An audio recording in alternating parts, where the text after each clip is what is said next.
왜 하나님은 끔찍한 고난과 재난을 허용하시는 것일까요? 왜 하나님은 비행기가 추락해서 많은 사람들이 죽어가는 것을 그냥 보고만 계시는 것일까요? 그런 사건에도 하나님이 정말 개입하시는 건가요? 하나님이 모든 일을 주관하고 계시다면 왜 그런 끔찍한 일이 일어나게끔 내버려 두시는 것입니까? 이런 질문에 대하여 나는 오히려 당신에게 이렇게 되묻고 싶습니다. 그 사고난 비행기에 탑승하고 있던 믿는 사람들은 죽음과 동시에 하나님을 만나지 않았을까요? 바로 그것입니다. 우리의 관점으로 바라보면 그것은 끔찍하고 참담한 재난일 뿐이겠지만 그들의 입장에서 한 발자국만 떨어져 생각해 본다면 그것은 영광으로 이르게 하는 문일 수도 있다는 사실입니다. 그렇다면 주님을 알지 못하는 사람들에 대해서는 어떻게 생각해야 할까요? 과연 그들이 우연하게 그 비행기를 타게 되었을까요? 그렇다면 하나님은 누가 그 비행기를 타고 있는지 전혀 모르셨을까요? 혹시라도 당신은 그렇게 믿고 있는지요? 하나님은 죄사함을 받은 사람들과 아직도 여전히 죄 가운데 머물러 있는 모든 사람들을 알고 계십니다. 그분은 한 사람 한 사람 인생의 사소한 일까지도 세세하게 알고 계십니다. 하나님이 모든 일을 주관하고 계시기 때문입니다. 하나님은 믿는 자녀들의 삶에 감화를 주기 위해 믿지 않는 사람들의 행위로 인한 비극을 그대로 내버려 두시는 것입니까? 나는 그것이 인간의 마음의 연약함과 타락과 악행을 드러내고자 하시는 하나님의 강력한 의지 때문이라는 사실을 확실히 믿고 있습니다. 그분은 우리를 경악해 하고 죄에 대한 분명한 인식을 갖게 하시고자 이 같은 일을 행하십니다. 이대로 흘러가는 세상을 방치할 때 어떤 일이 일어납니까? 우리는 이 세상에서 무고한 사람들에게 벌어지고 있는 끔찍한 현실들을 바라보면서 놀라움을 금치 못합니다. 그래서 그때마다 이렇게 이야기할 겁니다. 뭔가가 변하지 않으면 안 될 것 같아. 만일 악을 악으로 갚는 것을 하나님께서 묵인하시면서 그 일에 대하여 아무 일도 하지 않으신다면 우리는 어떻게 말할까요? 그 사람들은 마땅히 치러야 할 죄의 값을 받았을 뿐이지 라고 말하면서 그 일에 무관심해지고 그 사람들에 대해서도 아무런 책임을 느끼지 못할 것입니다. 진실하고 무고한 사람들이 고통받는 것을 바라보면서 비로소 우리는 울부짖게 됩니다. 하나님께서 반드시 갚아주셔야 돼. 시편 23편은 성경 말씀 중에서도 가장 친근하고 유명한 구절 가운데 하나입니다. 유년 시절에 나는 이 말씀을 의무적으로 암기해야만 했던 기억이 있습니다.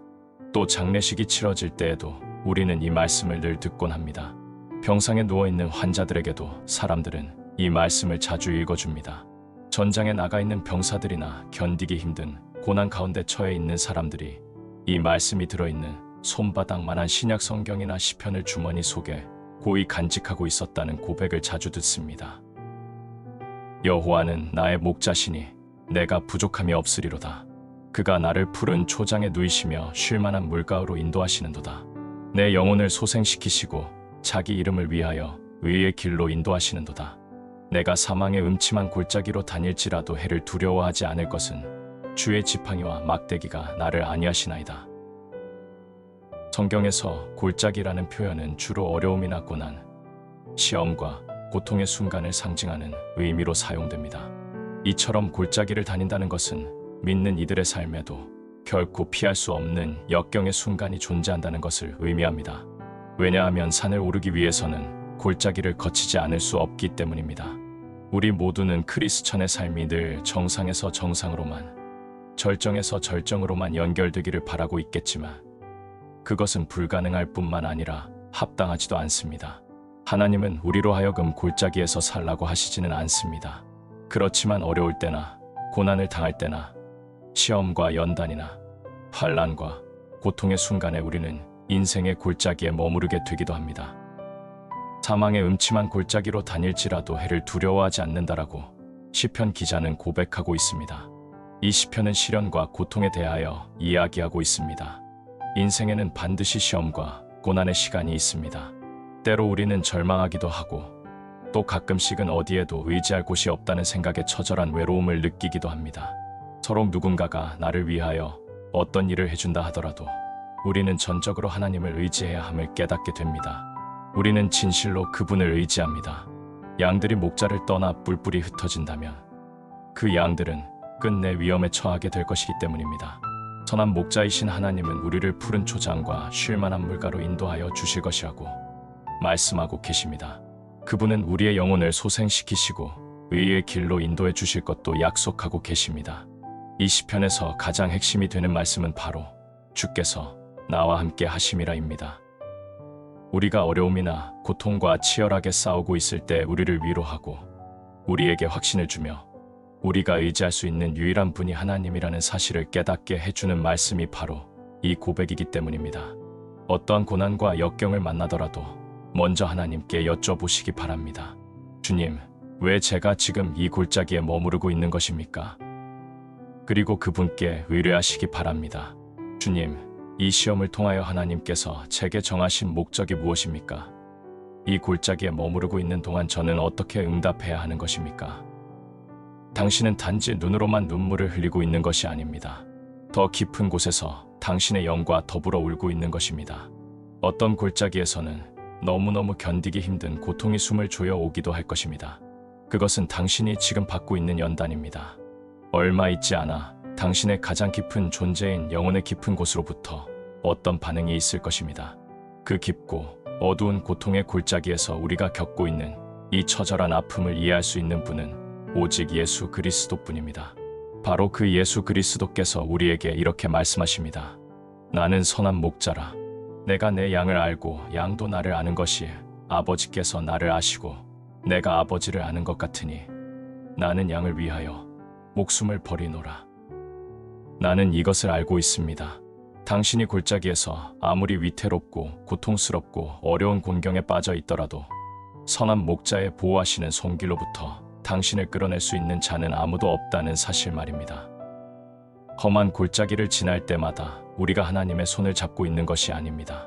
하나님께서 우리의 손을 친히 붙잡아 주십니다. 우리의 의지는 사실 그다지 중요하지 않습니다. 당신이 지금 어떠한 고난의 골짜기에 처해 있는지는 알 수 없지만 이것만은 말해줄 수 있습니다. 당신이 할 수 있는 가장 현명한 일은 성경에서 해답을 찾는 것입니다. 성경에 기록되어 있는 진리는 당신이 험한 골짜기를 다닐 때마다 예수 그리스도께서 당신의 손을 붙잡고 계심을 일깨워 줄 것입니다. 주님이 당신에게 전해주시는 메시지를 기억하십시오. 그분은 우리로 하여금 이 영원한 진리를 깨닫게 하시기 위해 보혜사 성령을 보내주셨습니다. 예수님이 우리에게 보혜사 성령을 보내주신 것은 우리로 하여금 인생의 가장 고달프고 힘든 시간에 견고하며 흔들리지 않도록 우리를 붙들어주고 우리의 마음과 생각을 가장 본질적인 진리에 고정시킬 수 있게 하시기 위함입니다. 우리는 가장 깊고 어둡고 위험한 곳에서 하나님의 모습을 발견합니다. 그것은 산봉우리에서는 도저히 흔적조차 찾아볼 수 없었던 경험입니다. 인생이 바로 그런 것입니다. 하나님은 험한 골짜기에서 그분의 모습을 드러내십니다. 그러나 고통 없이 산의 정상을 오르는 사람들은 결코 그 모습을 만날 수가 없습니다. 골짜기에서의 경험으로 말미암아 우리는 친밀함과 경건을 배우게 됩니다. 그분은 우리를 안식을 얻을 수 있는 곳으로 인도해 주시겠다고 말씀하십니다. 골짜기를 지나는 시간은 참담하고 어둡고 암담하지만 그 안에는 우리를 압도하는 깊은 평강과 안식이 있습니다. 그 평강과 안식은 말로 형용할 수 없습니다. 그것은 예수 그리스도의 손을 붙들 때만이 경험할 수 있는 진정한 의미의 휴식과 확신입니다. 주께서 내 원수의 목전에서 내게 상을 베푸시고 하나님은 우리가 참담하고 어둡고 암담하면서도 고통스러운 골짜기를 지날 때에 우리의 필요를 채워주십니다. 선한 목자는 기름으로 자기 양의 아픈 상처를 치유해 주십니다. 하나님은 우리가 산봉우리에 다시 오를 때까지 기다리셨다가 치유해 주시는 분이 아닙니다. 그것은 하나님의 방법이 아닙니다. 하나님은 기름으로 머리에 바르시고 우리의 잔이 넘치게 해주십니다. 그분은 우리가 하나님을 필요로 하는 바로 그때 모든 것을 베풀어 주시는 분이십니다. 모든 일들이 내 생각과 의지대로 잘 풀려가고 있을 때 기도하는 것은 오히려 쉬운 일입니다. 그러나 고난이 닥치고 절망이 엄습해 올 때 당신은 무엇을 할 수 있겠습니까? 우리는 가장 어둡고 깊은 골짜기를 지날 때 비로소 우리 자신의 신앙의 본질과 믿음의 진면목을 발견하게 됩니다. 의지할 데 없이 철저하게 혼자가 되었을 때 비로소 우리는 본질을 깨닫게 됩니다. 그때 우리는 하나님을 의지하는 것밖에 아무것도 할 수가 없다는 것을 알게 됩니다. 또한 우리 자신의 참 모습을 깨달아가고 인생에서 진정 가치 있는 것이 무엇인지를 발견하게 되고 또한 삶에서 가장 우선순위가 되어야 할 것이 무엇인지도 배우게 됩니다. 하나님은 우리가 집착하고 있는 모든 것으로부터 우리를 떼어놓는 방법을 알고 계십니다. 그것은 바로 골짜기를 지나는 경험을 통해서입니다. 그분의 궁극적인 목적인 우리 삶에서 예수 그리스도와 주인됨을 다투는 것을 철저하게 제거해 버리고자 하는 것입니다. 그것이 정서적인 것이든 육체적인 것이든 또는 물질적인 것이든 그 어떤 것이라도 모두 제거해 버리십니다. 우리 삶에서 그분의 법칙과 통치와 주 되심에는 어떠한 도전이나 의심도 존재할 수 없습니다.